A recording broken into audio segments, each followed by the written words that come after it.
Assalamu alaikum wa rahmatullahi wa barakatuh. This is your Neat Parent host, Zakaria.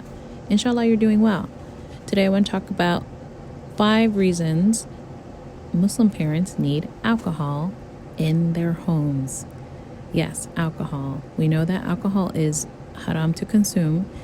However, there is something called alcohol. We all know it, called rubbing alcohol or isopropyl. It has a portion of water in it, so it's not pure usually, but this is the alcohol I'm talking about as having major beneficial uses in our homes, especially as parents.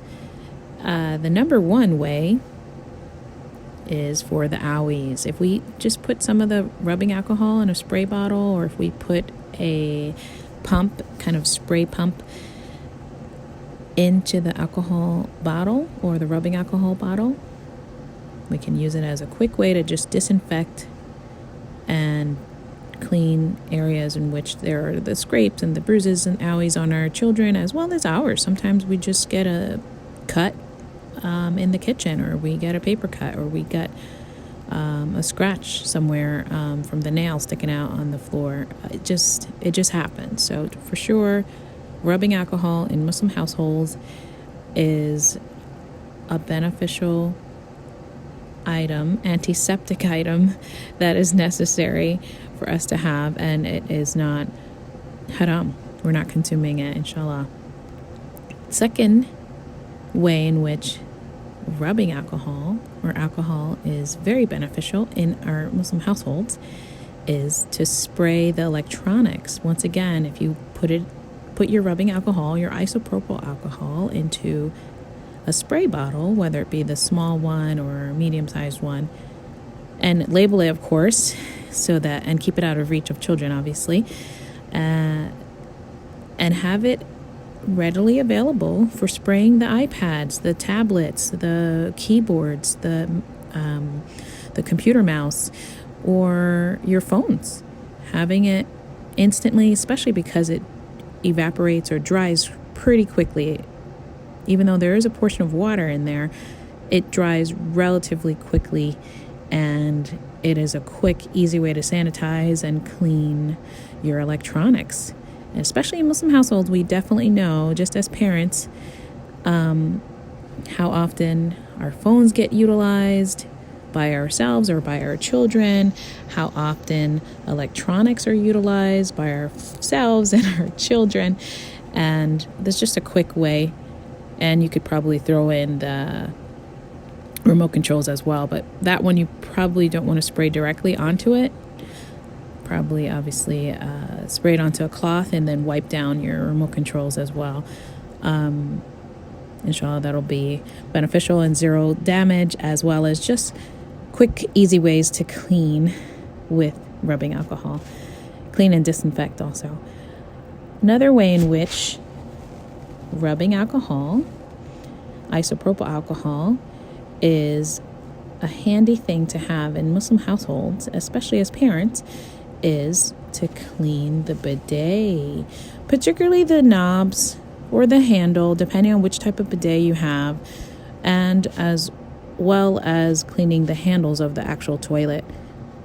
Just quick spritz, get that cleaned and disinfected, is a very handy way, especially because Muslim households typically have the bidets, if not a water bottle or a watering can, something that is constantly utilized frequently, inshallah, because of our instant habits. Mashallah, we are clean religion, alhamdulillah, but that's just one of the things that just keeps it cleaner.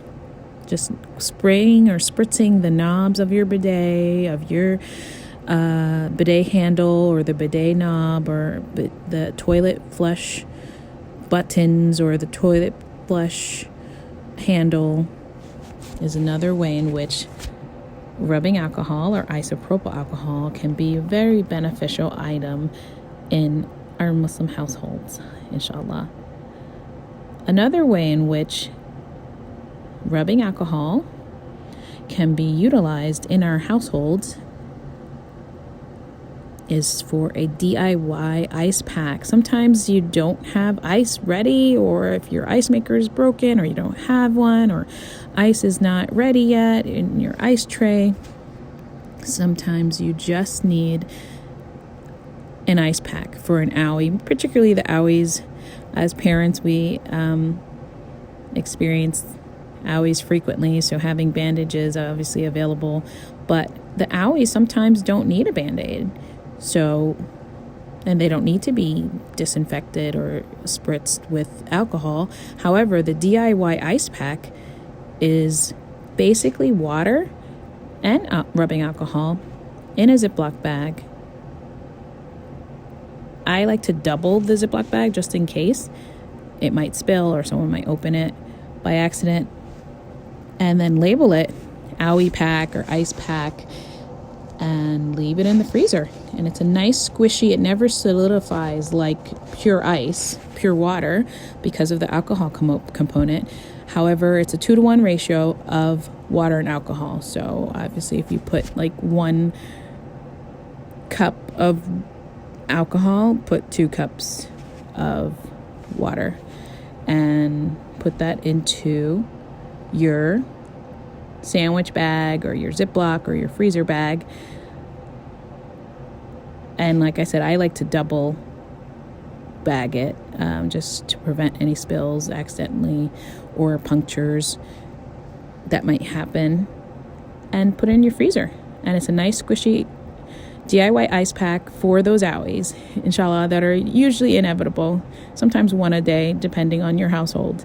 And it could be the kid or the adult. So, subhanAllah, it's just a very handy, helpful way in which rubbing alcohol can be utilized. And if you want, you could put a little bit of food coloring into it just to color it so that it's not something that is tampered with, and also obviously putting caution or keeping it out of reach of children so that they don't obviously consume it, inshallah.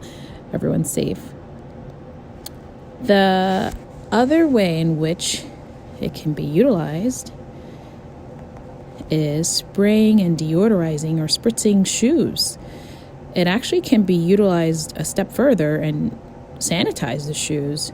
Just spritz inside, let it air dry, and it actually removes some of the bacteria. So primary reason can be for deodorization, but primary reason can also be for sanitization of shoes. So just spritz those shoes.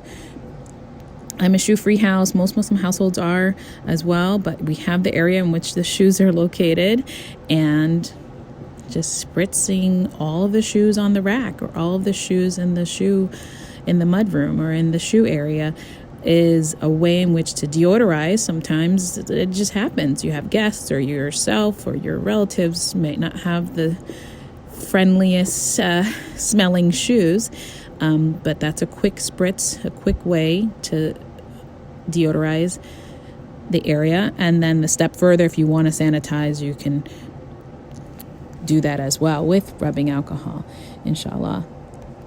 The last way in which rubbing alcohol can be utilized in our households is to clean the floor. Sometimes there's just the DIY way of doing things, particularly even if you are a shoe-free house like mine, you still got to clean the floors. So one of the ways in which you can clean the floor is to have 1 part alcohol, 4 parts of the rubbing alcohol, inshallah, 4 parts water, and a few drops of your liquid dish soap.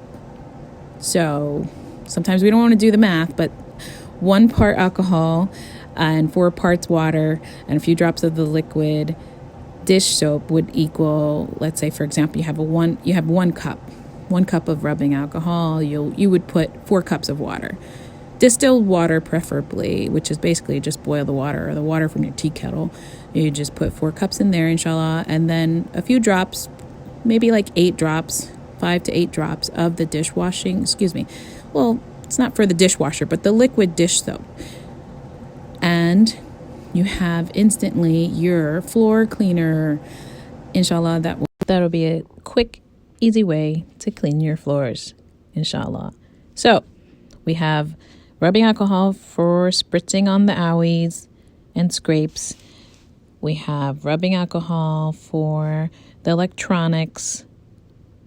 We have rubbing alcohol for our bidet handles or our instant tools, inshallah. We have rubbing alcohol for deodorizing, spritzing into shoes, smelly shoes.